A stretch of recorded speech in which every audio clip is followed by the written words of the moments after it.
the Froganator, two-time Twitch's biggest, in emphasis on the biggest, rising star, the Froganator, Frogan, everyone's favorite fat Habibi.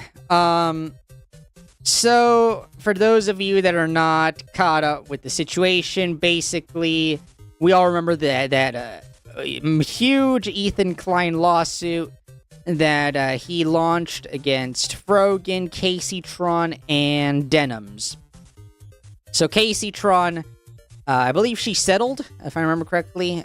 She settled, and, you know, she had to, like, release an apology. It was absolutely hilarious. Her apology was so funny. Denims is still gonna keep fighting it. I don't know why. I don't know why she thinks that's a good idea. Maybe, she's retarded, I guess. I don't know. Frogan, sort of like buried her head in the sand. I don't understand the strategy that Frogan was going for here, but naturally, like everybody predicted, she lost her case. So now, it's time to pay up, Frogan. Frogan has eaten her legal fund. We're getting into it today on the Legal Mindset. We teach you to... Dude, I love that the fat jokes just stuck with Frogan so well, man. I love that shit so much. I love it. Be your own judge. I'm Andrew Esquire, American attorney. Hi, Andrew. My goat. So for those that have been following this case, we obviously have our defendant Frogan here, who is embroiled in a lawsuit over copyright infringement for the Hassan Piker content nuke. Now, also in that lawsuit were Caseytron and Denims, but of course Caseytron, as we saw, stepped out. As to the GoFundMe money, yeah, to I the was extent right. there are any remaining funds after I pay my attorney's fees, I have agreed to pay the remaining funds to the clients. And Denims is ready to take this to trial, ready to take this all the way. But we've fucking retard. I don't know why. I don't know why that's the hill she wants to die on. About Frogan thinking she might settle, much in the same way of Caseytron, while some were saying she was dedicated to fighting this to the end, like Denims, that she was a true warrior. She just didn't show up, by the way. She didn't show up, so she lost the case by default. 10,000 IQ play, I guess. She's playing 40 chess. We're playing fucking checkers over here, man. What? Again, I don't know what her strategy was. I don't understand. Well, I don't know what the idea was here. What's going to happen, and that is she is going to default on this case. And that's because today we have filed in the U.S. District Court, the Central District for California, we had filed a request for default judgment against defendant Morgan Kamal Majid. That is exactly Frogan in this case. So what is a motion for default judgment? That's a motion essentially saying, hey, they haven't responded. They passed the deadlines. So now we're going to assume liability. So once this is accepted by the court and approved by the court, liability is completely on Frogan. She gives up the fair use defense. She can no longer argue the law. All of that is out. The only thing left after this is damages. So you can argue over damages. So she would have a chance to speak up and say, no, the damages aren't that much, or let's argue over the damage. How much did she end up making on the, what was it, a GoFundMe? I think it was a GoFundMe, right? How much did she end up actually making? Didn't she get like $38,000 or something? And she had like a $200,000 goal. Absolutely insane. I think her goal was 200,000. I could be misremembering, but I'm pretty sure she had an insanely high goal like that, and she only made 38,000.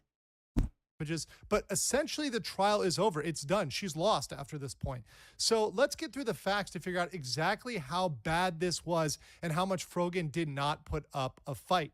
But before we move on, there's an important message I want you guys to hear. Recently, a jury ordered Meta and YouTube to pay millions for their role in designing and promoting addictive platforms. They knew their I apps see. could contribute to anxiety, depression, and body image issues, but did not share those risks while prioritizing profits. This is an The recent ad? historic verdict underscores the consequences of those decisions. If you or your child spent years growing up on social media and experienced serious mental health struggles, you should hear this. Morgan & Morgan is stepping up to hold these platforms accountable for the harm they cause. Morgan and You can Morgan. use the link in my description or scan the QR code to take a short quiz to see if you qualify for a case. You may be entitled to a potential recovery of over $1,000. So here we have Damn. in the same motion filed. It's a lot saying, of guapo. Plaintiff Penn Entertainment hereby requests the clerk enter default in this matter against defendant Morgan Kamal Majid, PKA Frogan, on the grounds that the defendant has failed to appear or otherwise respond to the complaint Wow. within the time prescribed by the federal rules of procedure. Now, understand, this is not asking much. All that will be What did she think was gonna happen? Did she think, well, if I don't say anything, they can't they can't do anything to me? What was her logic? What was her reasoning behind this? I don't under. It's just such a it's such a bizarre, like, we're assuming that she got lawyers, and I I cannot imagine that the lawyers were like, yes, this is a great idea, Frogan. You're so smart and beautiful.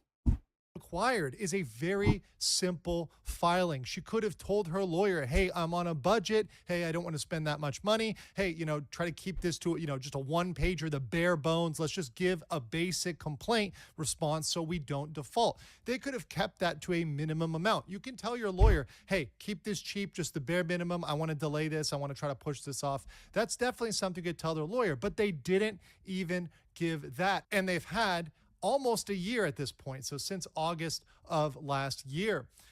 So this was filed, Damn. of course, June 19th of last year. July Yep. 17th of last year, Frogan got the complaint.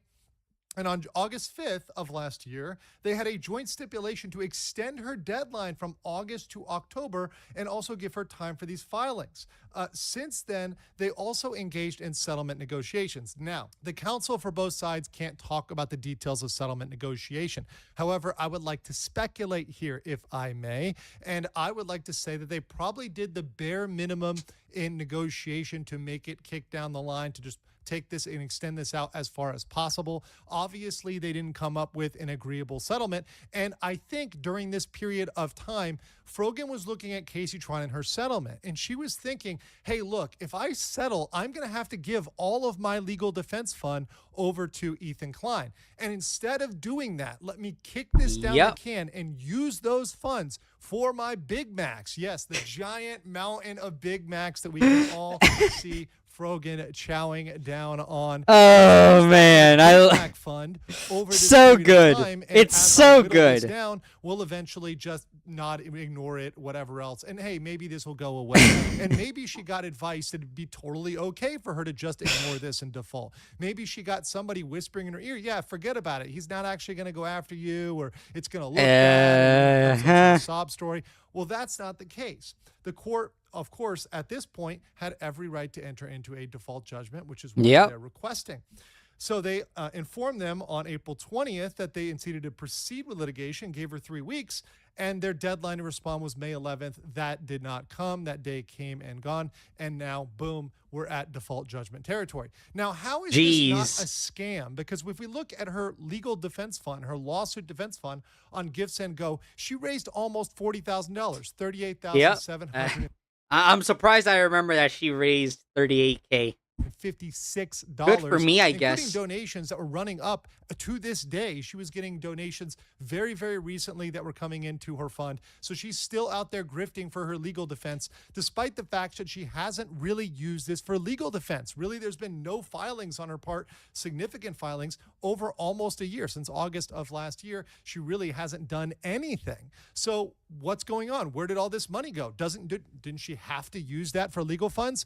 Well, I called this out last last year, and I am proven absolutely right yet again that she tucked some weasel words in here so she didn't get hit with scamming or fraud allegations. So if we turn back to the actual language Really? that she tucked into that Give Sin Go legal defense fund, you can see it says here, this fundraiser is to cover any and all legal fees associated with this complaint, talking about Ethan Klein.